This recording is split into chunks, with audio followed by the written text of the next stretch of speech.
Good morning, Nick. Good morning. The government proposes to have Ofsted inspectors go into scout groups, holiday church clubs and football clubs, other things like that, to question the volunteers and even the children about their thoughts and beliefs. Is Mr Wilshaw ready and happy for Ofsted inspectors to be used as thought police, shutting down community groups in this way?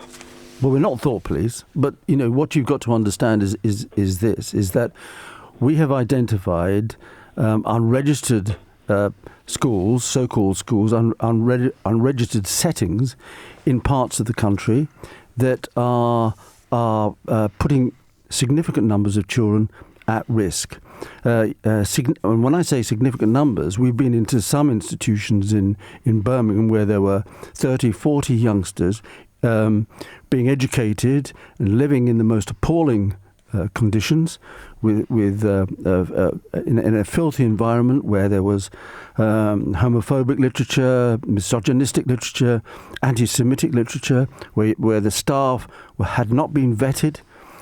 So children are at risk, and risk of abuse and risk of radicalisation. Now, the government is seriously concerned about that and wants Sunday schools and wants madrasas and after-school clubs to be registered. That won't take a lot of time, and we will not be inspecting every one of them, but we will know that they exist. And if there are concerns, if whistleblowers do tell us that there's an issue, then we will go in and inspect. So our inspections will be proportionate.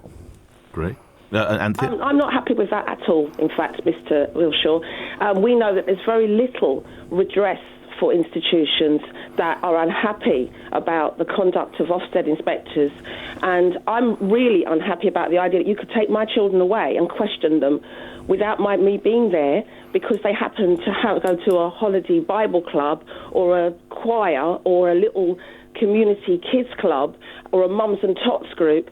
I don't think that's an appropriate use of Ofsted's time. We already have legislation to cover schools, but I think and we already have legislation to cover inappropriate behaviour that's going on outside in the wider community. Are you going to come into my house next and inspect my bookshelves?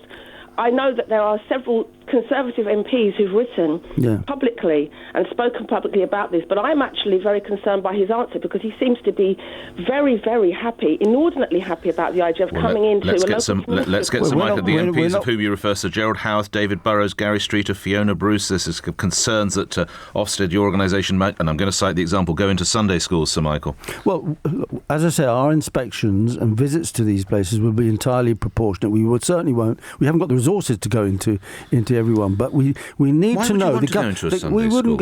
The government needs to know where these places are and who's running them and whether they're fit and proper people to run these places. Because if they're not fit and proper people to run these places, and if children are at risk, that is a very, very serious issue. And as I said, we've identified places up and down the country where children are at risk. But those aren't Sunday schools. These are presumably madrasas, are they, in places like that? Yeah.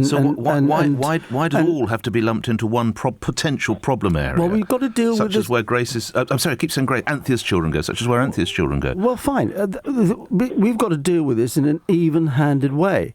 And all we're saying is that if church groups or religious groups want to run out of school classes, then they need to register so that the country and the Department of Education know they exist and that they're being run properly. Quick final response on this. Anthea?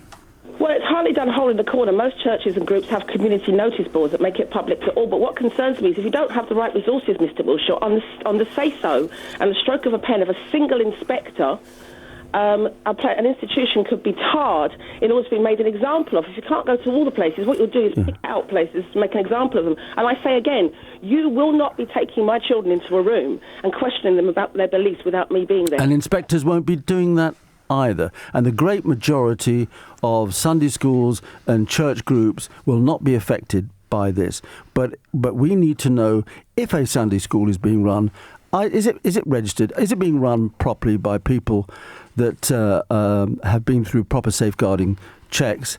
And if that's done, then we're happy with that, and we will only go in when we feel that there's a need to do so.